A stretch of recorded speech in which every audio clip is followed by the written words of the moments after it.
Hi, everyone. I just wanted to take a moment and give you an update about this week and how excited I am about this coming Lord's Day, about Father's Day. One of the things I've really learned to treasure over my time, not just as a pastor, but my time as a believer, are those Sundays, those special weekends, those special Lord's Day when there is an excitement, there is a buzz, there is just a particular awareness of how God is at work in his people. I think of the verse from Nehemiah 12:43, they offered great sacrifices that day and rejoiced, for God had made them rejoice with great joy. The women and children also rejoiced, and the joy of Jerusalem was heard far away.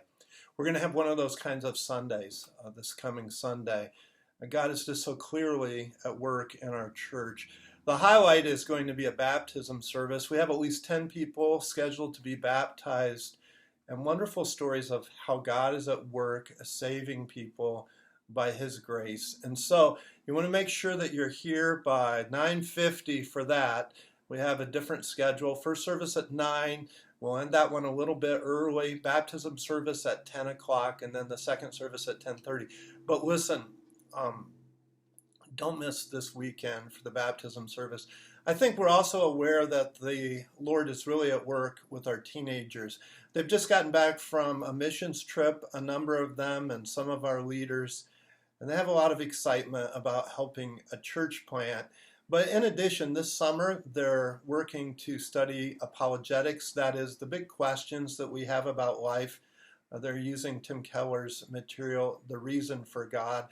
And when God is at work in the lives of young people, there is an excitement that comes not just for the young people, but for the whole church. I think it's also an exciting time, even though it's a hard time, because we're doing life together. We've had some real urgent prayer requests in recent days, and we have them coming up even this week, surgeries and procedures, people going through difficult times, people who are really, really hurting. But listen, when God's people are doing life together and they see Christ at work in lives, there's an excitement, there's a joy that comes from doing life together.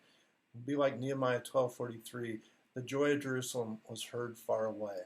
We need you to do a couple of things. First of all, we need you to pray. If God's people aren't praying, then we shouldn't expect anything to happen.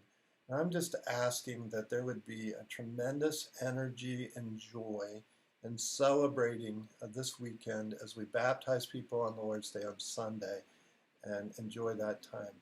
Be here, of course. We need you to be here. We also need you to help us get the word out and to tell other people what is going on.